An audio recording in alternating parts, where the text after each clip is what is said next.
Hello everyone, Derek's Damn Toys, and we are back with another action figure review. Today we've got the Unrivaled Series 16 Chase, or Rare. It's the Rare, right? Because he doesn't have a Chase figure, so I don't know what the fuck I'm talking about. Where's the sticker? Anyways, that's all besides the point. Honestly, I don't know. Did they stop putting the stickers on these? If I recall correctly, I think they might have stopped putting the stickers on them. Though they do still have the little red symbol down there in the corner signifying that it is indeed a rare figure or a chase figure. I want to say it's the rare, but I don't know, because I want to say the chases are the ones that have the gold, but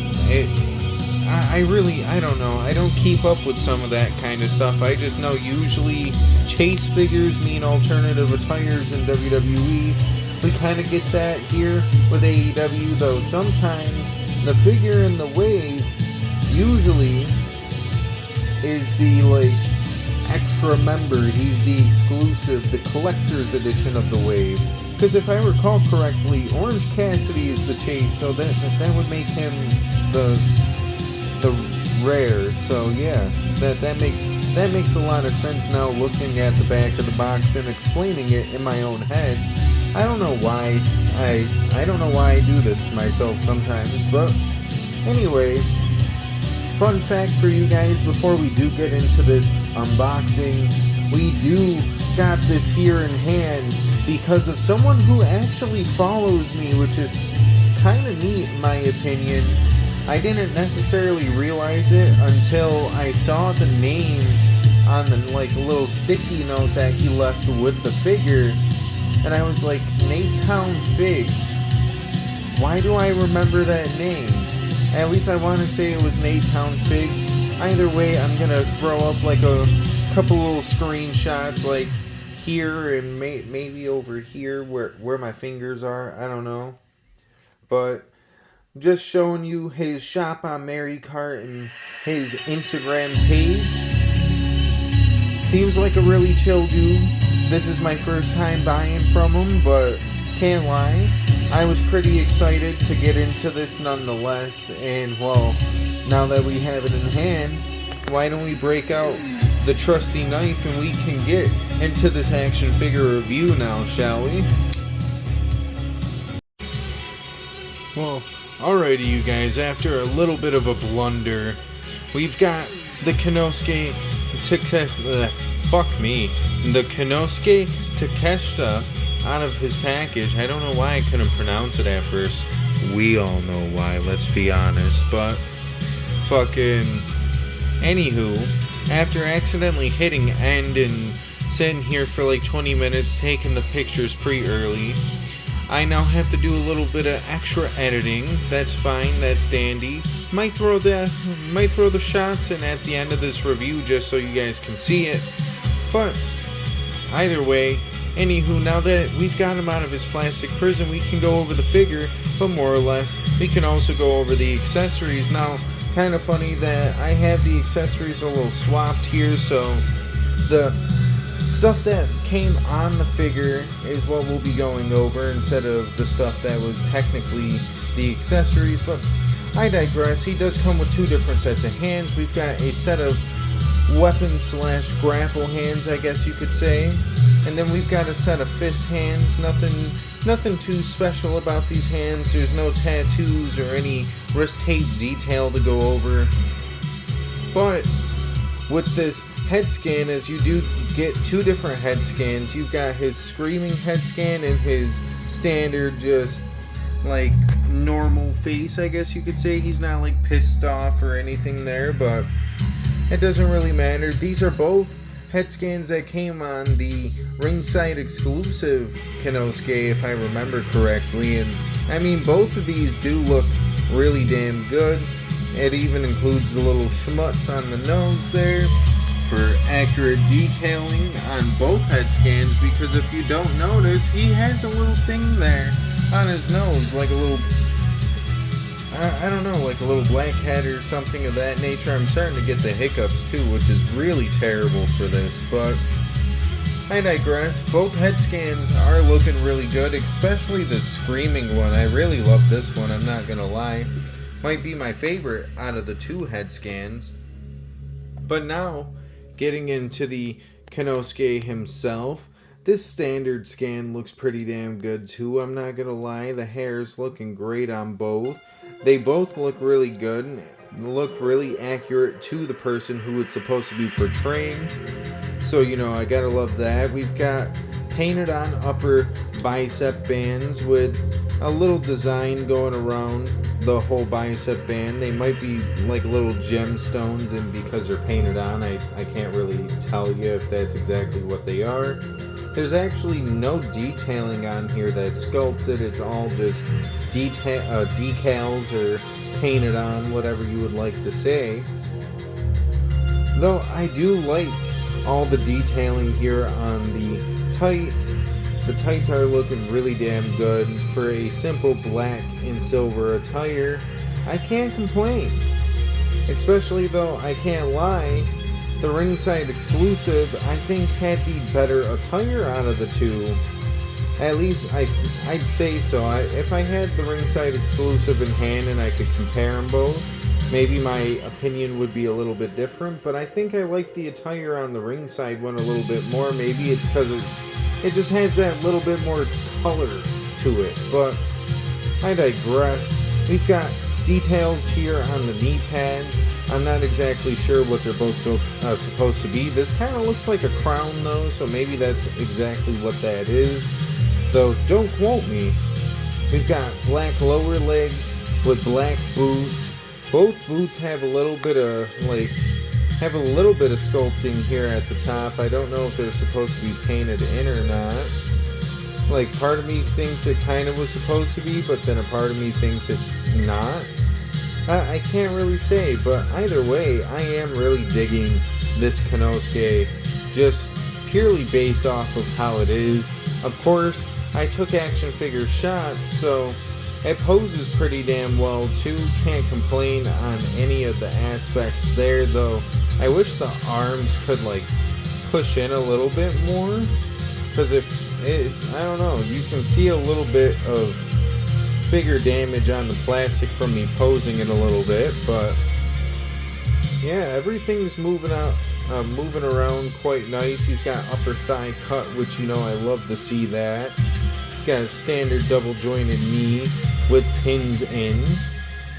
Everything just seems to be posing, moving, and doing everything it's supposed to be, though these boots are a little weird, I'm not gonna lie. Worst case, might just have to fix those up a little bit, but at the end of the day, it is looking really great. And if you wanted to, maybe, I say maybe because I'm not exactly sure he's gonna stand, but we can take some other recent AEW pickups I've had, as long as they, want to stand. And, well, not even just some recent. We've also got a couple here that I've had in the collection for a minute now, like this Kenny Omega Supreme, if I can get him to stand without giving me too much trouble here. I should have really just done this off camera if I'm going to be completely fair, but that don't really matter much. That don't matter at all. It's the fact that I'm even able to somewhat keep a conversation going while doing this and holding the camera, and oh man, the MJF fucked it up a little bit, but we can still save it. We just gotta get MJF to actually pose a little bit more properly, I guess. And yeah, I don't know, I'm definitely digging this Konosuke here.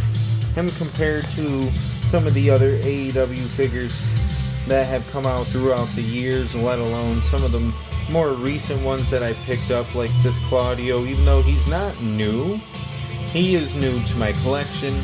The Will Ospreay is new, and the MJF is fairly new. It came out, last year, I think, around full gear time. If I recall correctly, it was a Full Gear pay-per-view exclusive 2-pack with Jon Moxley. But yeah, either way, it is looking really good.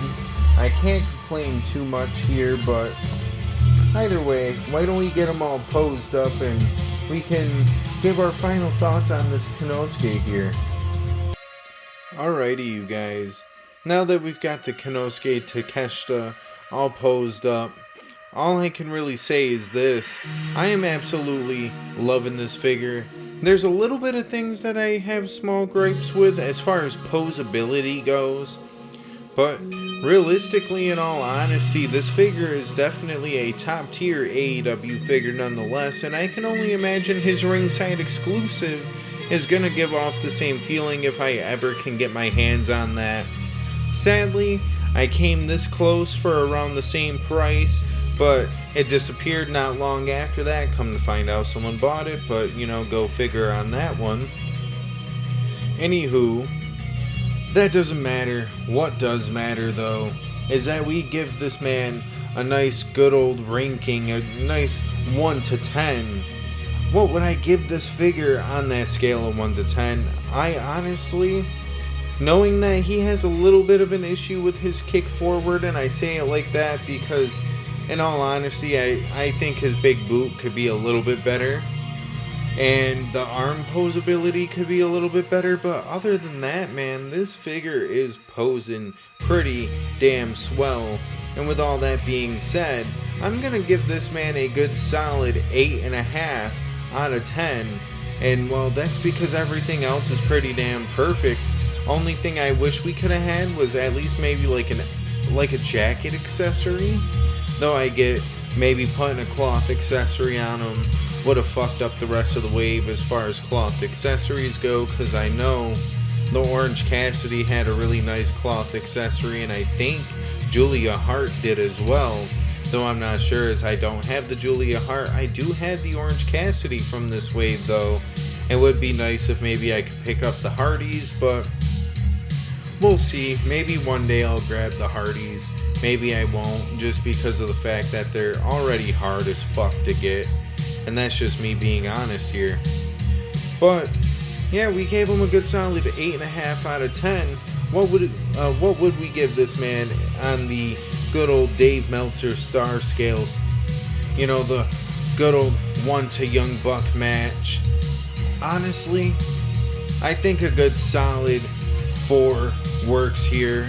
I would say maybe a 4.5 if we got like a jacket accessory or maybe an extra set of hands, but maybe I want to have at the end of the day and we'd still get the same ranking. So either way, it doesn't really matter. What does matter though is that if you guys could feel free to like the video if you guys liked the video, but if you guys did not, well, womp womp I guess. But if you guys did like the video, feel free to go check out some of my other action figure content. We've got a lot of action figure content going, including today, in fact, because, today, here on Halloween night, happy Halloween. Didn't really mention that at all, because God forbid you're actually watching this on Halloween. But here in the next couple of hours, we will have GSW, or Grand State Wrestling, and myself presenting Massacre on 34th Street. So, if you guys would like to go check that out, feel free to check that out. I don't know why it's not.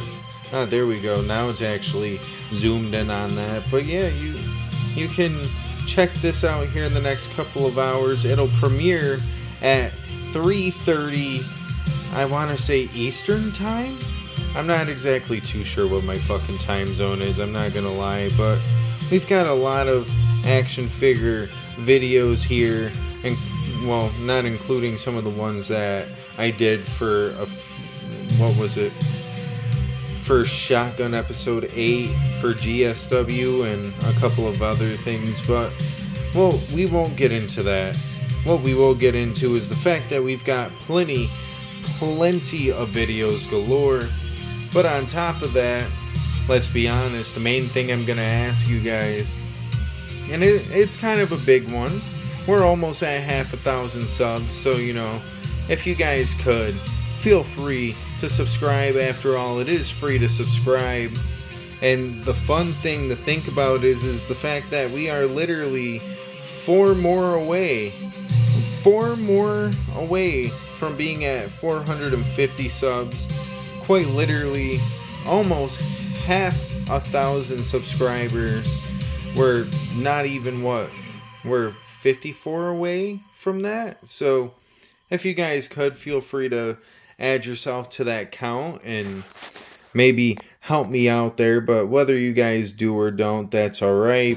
But at the end of the day, all I can really say is have a good rest of your day, night, whatever the case may be. I don't know, because I'm not in your time zone. But if I were, would I be happy? I digress. Deuces, ooses, yeet.